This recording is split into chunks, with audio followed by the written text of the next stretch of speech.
We moved here for them.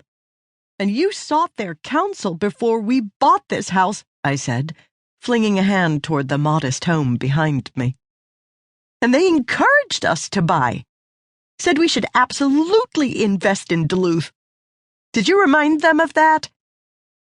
I suspect he answered, but the words bounced off the white static in my head. What I kept landing on was that this wasn't just wrong, it was illogical. And if I could simply pile up enough reasonable facts, it would set everything back where it was, where it should be. The fish swimming in his office, the tie straight around his collar, Jason tucked behind his hospital-issued PC. Do they understand what we've been through for this job? That our Minneapolis house is still unsold? That we lived in a rented rectory where parishioners used our bathroom? And, I swallowed, everything I gave up? It was thoughts of these last 2 years and my inability to find real work that broke me into tears. I stopped flailing long enough for Jason to tuck in my arms and pull me into his chest. The chives fell on my sandaled feet.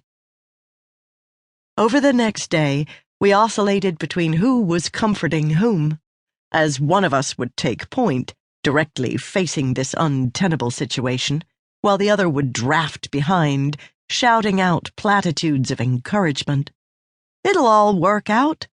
Everything happens for a reason. The reality was, we still had an unsold house in the cities, and this new little home on Duluth's hillside. Our friend Paul playfully called us land barons, which we all know is fancy talk for scared multiple mortgage holders. It wasn't too hard to imagine a scenario in which we lost everything. In fact, we seemed well on our way. As unflattering as it is to admit, I was feeling sorry for myself. But had I known what was ahead, I would have employed the oft-said maxim of my mother-in-law, Mimi, be grateful for the problems you have.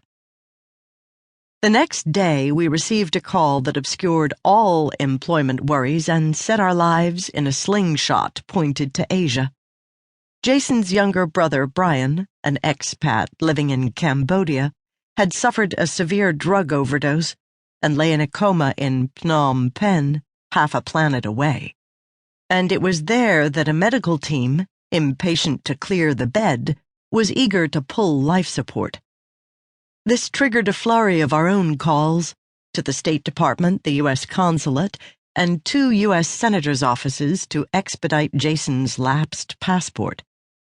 In the 3 hours it took Jason to drive to the Twin Cities and meet up with Mimi, I was part of an online telephone-attached team of relatives who secured travel papers and booked their flights. The whole event sparkled with a breathless sort of frantic. As Jason hastily exited the continent, he'd left a few loose ends, like the chicken coop. While the mostly completed structure now housed our small urban flock of 5 birds, there was no fenced-in run yet, no place for them to exit their shelter via a small doggy door to a penned-in area of outdoors. What this meant was that every morning, the kids and I would have to open the coop door, scoop up birds, some willing, some not, and place them into a chicken tractor. Okay, stop. That image in your head of a bird in the cab of a John Deere, scratch that. A chicken tractor is nothing more than a portable box. Ours was 5 feet long, 2 feet tall, and 3 feet wide, covered with chicken wire. It has no floor for ground access. Its name has nothing to do with the structure, but rather the tractor-like function performed by the birds themselves.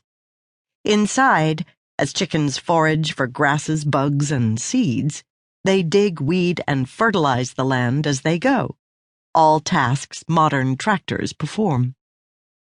While some chicken tractors are on wheels, ours got hand-lugged to different parts of our city lawn, which Jason endearingly called pasture. It was a labor-intensive way to do things. Peeling back the metal flap on top.